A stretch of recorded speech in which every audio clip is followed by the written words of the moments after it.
Mercredi 20 mars 2024, une adoration infinie.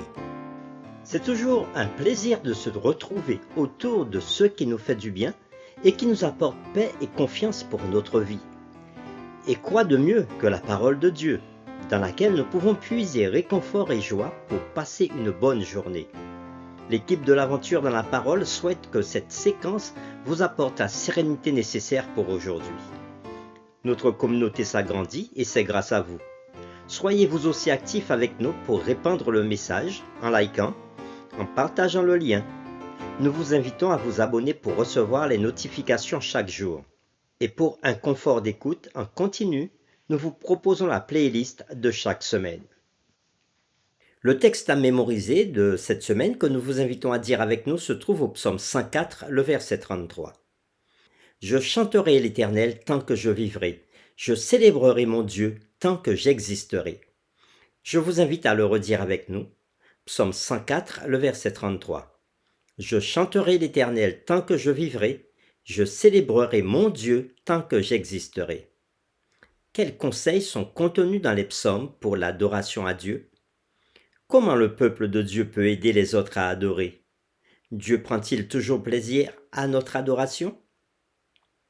Les réflexions de cette semaine nous aideront à répondre à ces questions. Et aujourd'hui, nous le ferons avec la séquence « Annoncer parmi les nations sa gloire ». Nous lirons ensemble le psaume 96 et nous répondrons à cette question. Quels sont les multiples aspects de l'adoration mentionnés dans ce psaume? Nous lisons le psaume 96. Chantez à l'Éternel un cantique nouveau. Chantez à l'Éternel, vous tous habitants de la terre. Chantez à l'Éternel, bénissez son nom, annoncez de jour en jour son salut. Racontez parmi les nations sa gloire, parmi tous les peuples ses merveilles. Car l'Éternel est grand et très digne de louange. Il est redoutable par-dessus tous les dieux.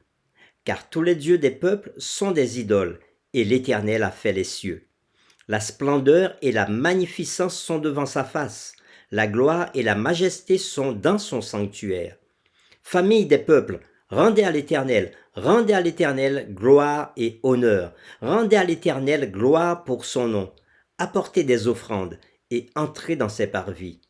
Prosternez-vous devant l'Éternel avec des ornements sacrés.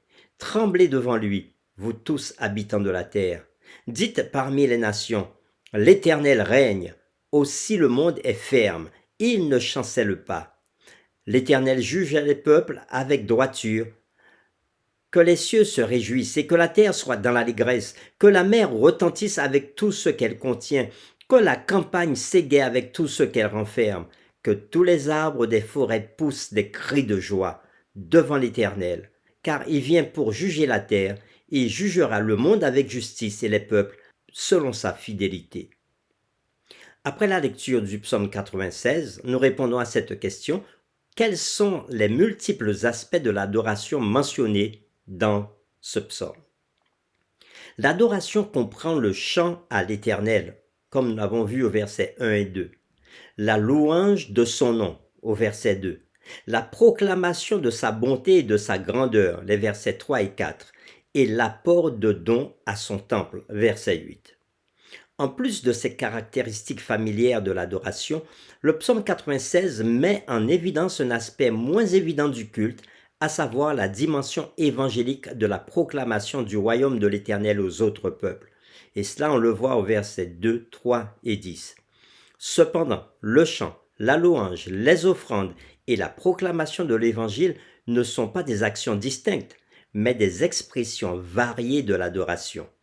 La proclamation du salut de Dieu à toutes les nations donne de la subsistance à la louange et du contenu à l'adoration.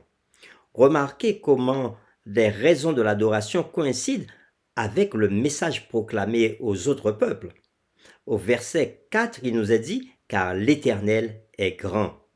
Car tous les dieux des peuples sont des idoles et l'Éternel a fait les cieux, ce qu'on voit au verset 5. Et au verset 10, il nous a dit « L'Éternel règne ». Au verset 13, « Et il vient pour juger la terre ». Ainsi, le but de l'évangélisation est d'unir les autres peuples au peuple de Dieu.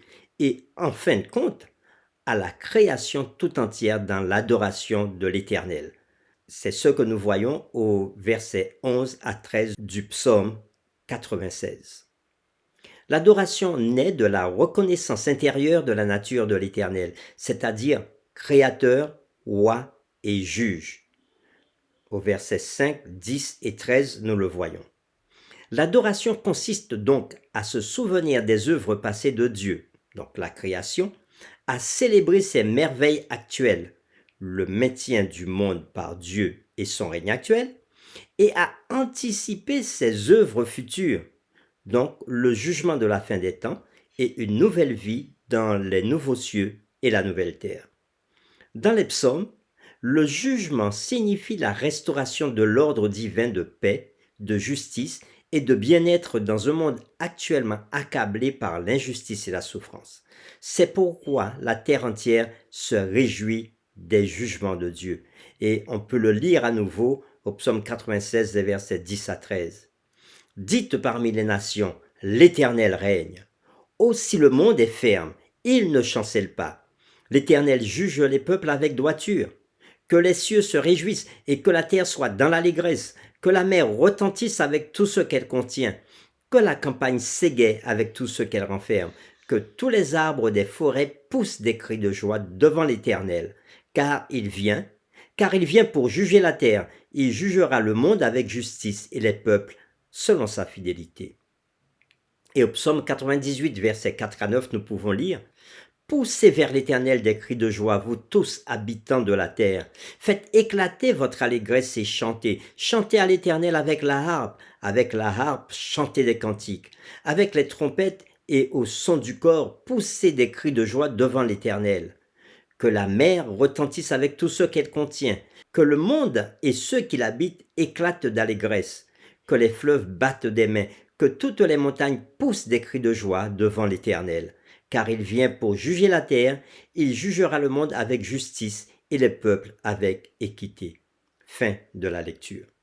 Le fait que l'Éternel soit un juge juste devrait en outre nous motiver à l'adorer dans la sainteté et à trembler, et devrait nous mettre en garde contre le fait de prendre l'adoration à la légère. L'adoration implique à la fois une joie et une confiance immense, telle qu'on l'a vu au verset 1, 2, 11 à 13, et une crainte et un effroi sacré, au verset 4 et 9. L'appel universel du psaume 96 à adorer le Créateur et le Juge se reflète dans la dernière proclamation évangélique de Dieu pour le monde, le message des 3 anges d'Apocalypse 14, versets 6 à 12 que nous lisons. Et je vis un autre ange qui volait par le milieu du ciel, ayant un évangile éternel pour l'annoncer aux habitants de la terre, à toute nation, à toute tribu, à toute langue et à tout peuple.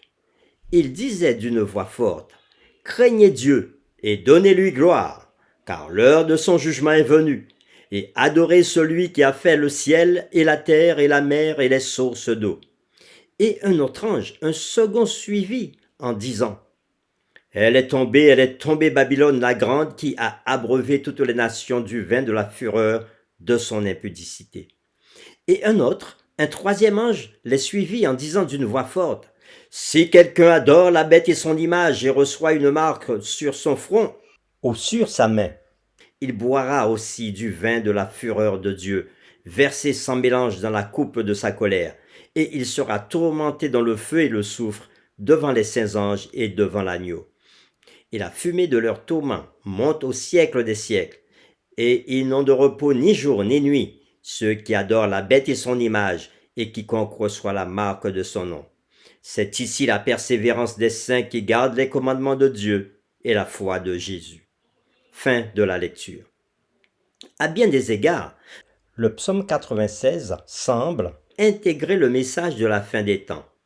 La création, le salut, donc l'évangile éternel, l'adoration et le jugement. Tout y est. Pour terminer, nous vous invitons à comparer ce psaume, donc le psaume 96, au message des 3 anges d'Apocalypse 14, versets 6 à 12. Et nous vous invitons à répondre à cette question. En quoi pouvons-nous dire qu'il enseigne les mêmes vérités fondamentales que ce message de la fin des temps que nous devons proclamer au monde? Nous vous invitons à prier avec nous. Oui Seigneur, nous voulons chanter à toi un cantique nouveau. Et nous voulons inviter tous les habitants de la terre à chanter à l'Éternel, à bénir son nom, à annoncer de jour en jour ton salut, à raconter parmi les nations ta gloire, parmi tous les peuples tes merveilles, car tu es un Dieu grand et tu es digne de louange. Tu es redoutable par-dessus tous les dieux, car tous les dieux des peuples sont des idoles, mais toi, Éternel, tu as fait les cieux, et la splendeur et la magnificence sont devant ta face. La gloire et la majesté sont dans ton sanctuaire.